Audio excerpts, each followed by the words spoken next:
Hey, what's up guys? Welcome back to the channel. This is Hunter from Twisted Side by Side. Today's going to be a DIY video on a couple different things. I've done the front brakes on it. I was going to do the back brakes, ran into a couple problems. One way the wrong parts, but they're in now. And I was working on the front end while I was doing the brakes. And as you can see, I have it completely tore apart here. I got the right hand side done. Or driver's side, I guess, and it went together fine. Brakes went on fine. I was doing this part, and I noticed that there's oil here, that the seals were leaking again. And I thought I had blown another seal, but I don't think we pushed the seals in far enough. So I pushed them another 1/8 of an inch, hoping that's gonna be the problem. When I was pulling the shaft out, the shaft pulled out of this housing, which I thought maybe I broke the bearings or the cage, or I wasn't sure. And in the video from the Everett trip, you'll at the end you hear some clicking sounds. That was the start of it. And then when I was at the Bracebridge trip, when I was pushing Josh out, trying to with the Honda, it also made some loud clicking sounds. And I thought it was a hanger bearing, wasn't quite sure. I came home. First I drained this oil because I thought maybe it was the diff. It was kind of milky. I wasn't sure if it was steel or water. Then I seen the seals were leaking. Obviously it was water getting in there. So I tried to get this shaft out, and anyways, I finally got it out. And when I pulled it out, I found the snap ring that we had put in there. Get it out of there. The snap ring that we put in there was sitting inside the boot. I guess this boot was sitting in there, so this was allowing the shaft, this part, to move in and out. It basically was grinding and then popping back in again when it got contact, which is why four-wheel drive worked the rest of the day, but didn't sound very healthy. So I was going to replace this. The end cup for here is like $200. New player shaft. I didn't even price it. Imagine what it is from High Lifter. So I went with Rhino 2.0s. These are this is going to be an epic install to our project, and I can't wait to see what they're like. I'm gonna pull them out. Yeah, so here they are. These things are huge, and they weigh a ton. You got nice boots. They're a little harder than I thought they'd be. I thought they'd be a soft boot, but this end and this end is quite a bit more substantial. I'll put it next to the old one. And you can see the difference in the end here. So the cage inside and the balls are supposed to be a lot bigger, a lot stronger. The shaft size itself is noticeably bigger. Not a huge difference, but these are already a high lifter axle, so they're beefier than the 1000 XP to start with. And this end, I don't have this end. I gave it to my friends at New Tech Rec. They were going to see if they could maybe fix it and get a new ring to sit in there to have as a spare, because the rest of the stuff does work. On this, you can see that there's some chunks missing out of there, but we can still put it back together and have it as a spare. But in the meantime, we're going to put in these Rhino 2.0 axles. I'm stoked. They're going to be awesome. Hopefully no more fear of breaking anything. While I'm doing that, this also still has the lift set. You can only see it there. Yeah, the lift is still set on 4-inch. I'm going to go to 3-inch in the front, and it's still at 5-inch at the back. I'm going to go to 3-inch at the back as well, and but then stiffen up the suspension so it won't bottom out as bad onto the snap ring. But I'm hoping that it'll save some axles, give it a little more longevity, even though the claim is 100% stronger than stock. Here's the brakes. Definitely got my lifespan out of those. So I'm gonna do the back ones. I had a hard time with the back because they seem simple, but this is all connected, and this bolt here See it? Needs to come out. You cannot get a wrench on it. Although it's sitting, I put it down on this block the other day, and I'm able to get at it now. My other option was to just undo the suspension, which I'm gonna have to do anyway to adjust what ride height it's at. So I'm gonna work away at the rear brakes. I might just high speed that for you, so you don't have to sit through it all, because it's not that hard. I'll show you some of the harder parts to it, but if you've ever even looked at brakes like in high school or whatever, that's the last time I did brakes was high school. The fronts were really easy to do, but these are right on the steel. They're completely shot, so I'll have to get someone to help me bleed them later, but we'll do that, and we'll get these new Rhino 2.0s put in the front. I'm stoked. This thing looks like a mess right now. I want to go for a ride here, get you guys some more content, and go ripping. So I'm gonna get this camera mounted up and get this done.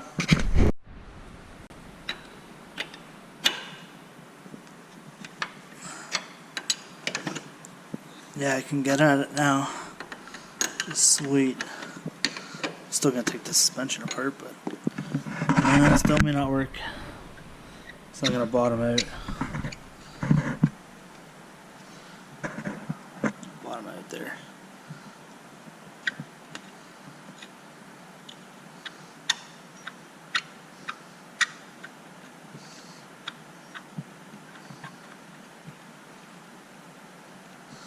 Yep, bottomed out already.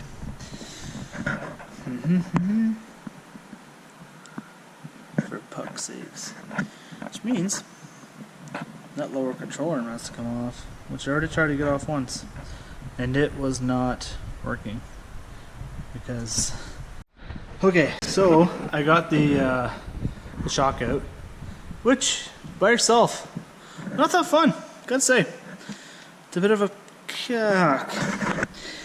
So I was gonna take this off, and I remembered I already took out this bolt here, goes through here, here. So that allowed me to take the other end out, and let's lift this up, and I can get that other bolt out now. Which is right here.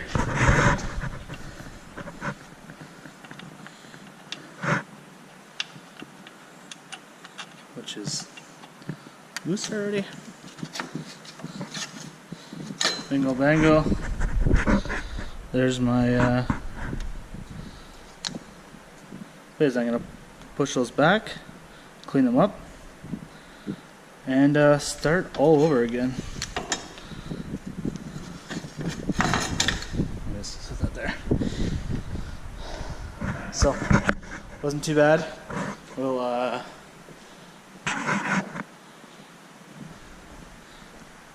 with the shock. How massive these things are.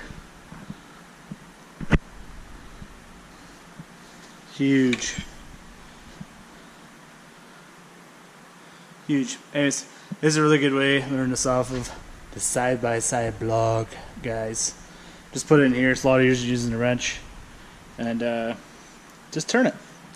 Just put a heel bar in there. Just give it a crank, and it seems to go a lot easier. I get the threads all cleaned up first though. See, they've been a little dirty. Oh well. Yeah, get those cleaned up, and have my scripts here and a couple of those tools, and get these brakes done. So that wasn't great, but it wasn't terrible. All for one bolt. But anyways, what can you do?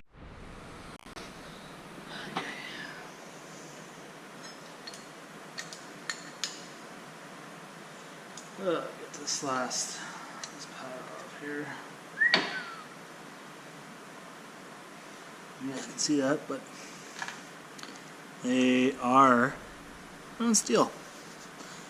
They're actually hard to get off. Took a lot of bleeding, but you just unscrewed this a little bit, and I used vice grips to push these in. Some butt out of there. And yeah, push those in, and then it gives you enough room. Squeeze this back, gives you enough room to new ones. So A little bit of difference in wear there. What?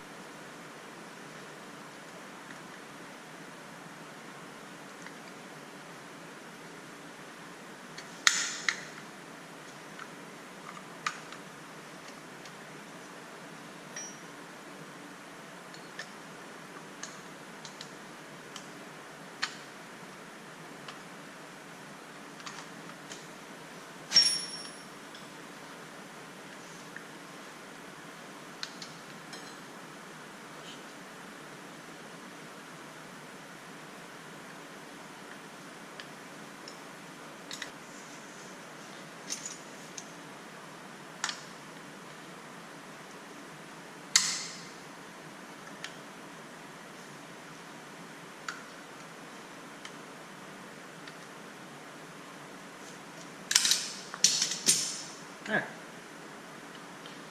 No big deal.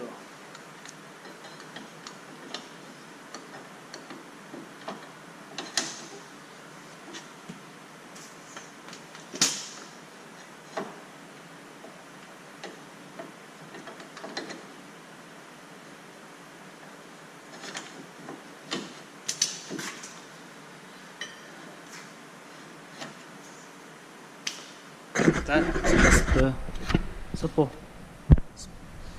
Push it around the rotor and then line up your one bolt hole and your other bolt holes down at the bottom.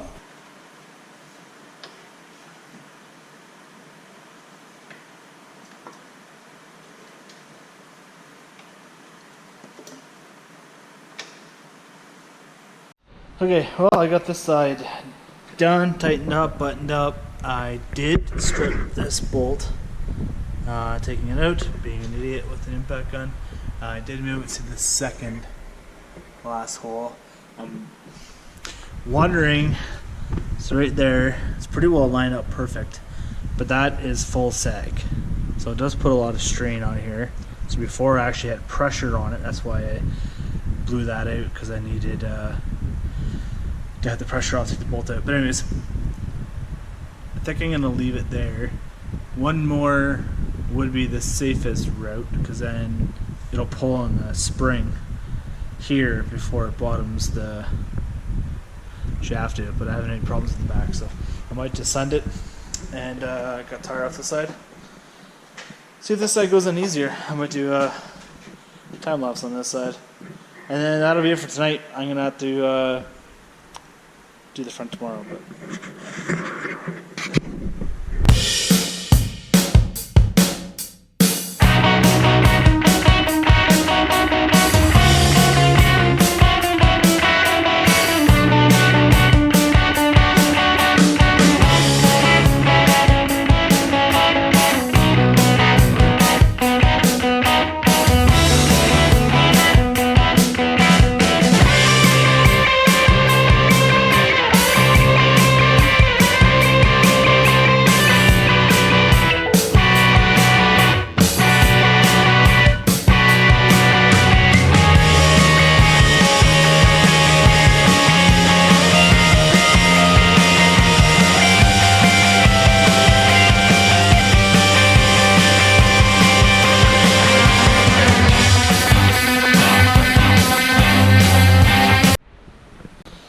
there, that's that side buttoned up, done.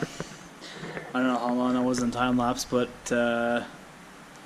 maybe a minute or two. It was only, once I got a pattern, I was only maybe 15 minutes taking that apart, getting this all taken apart, everything apart.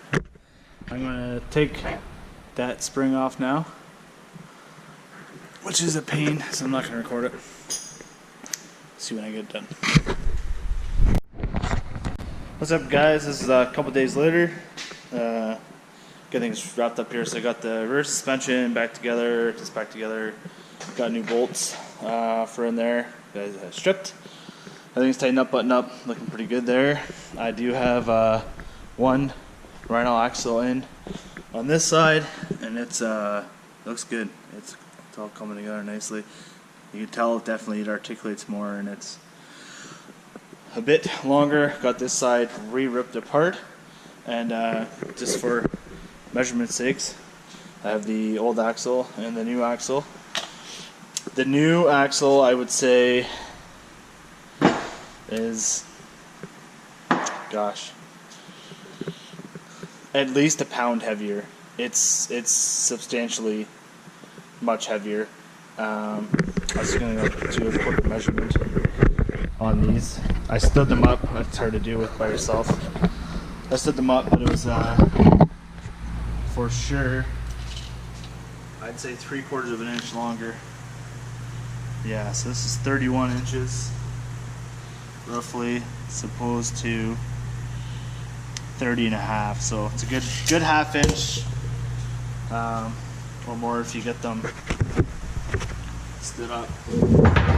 And in here, hold that. You can see, so they're both squished, and you can see how much taller and beefier the Rhinos are comparative. So that's really what I needed, was that 3/4, because that's where it was hitting the cage on here, was bottoming out on that end. So we definitely have some more length, so this should be good. I haven't had time to, I did adjust the rear suspension height.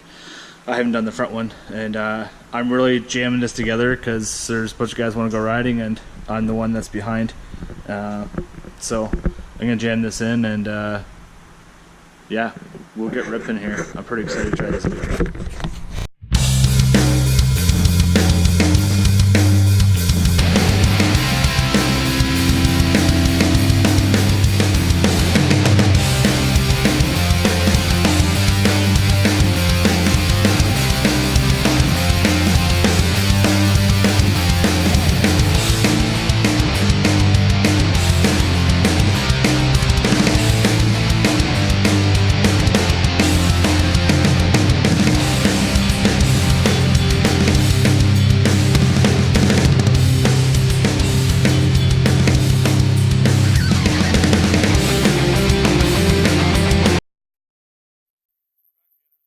Up here and cleaned up, and as you can see, I have not left because I guess some time ago I broke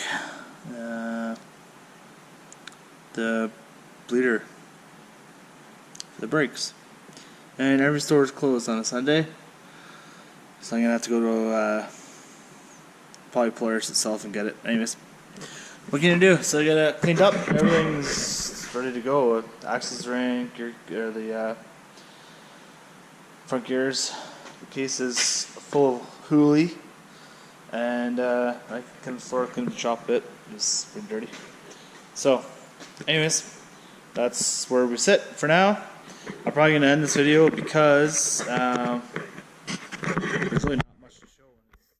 So that's how you do some brakes and some front axles, and we found out the Rhino axles are a bit stronger, heavier, and 1/2 inch to 3/4 of an inch longer than the Polaris High Lifter stock axles.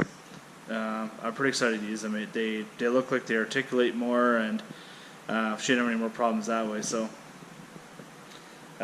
yeah, we'll head for a rip here probably Monday or Tuesday, so we can get another video for you guys, and we'll go from there. So thanks for watching. Make sure you subscribe if you like. Hit the like button, and we'll fucking see you later.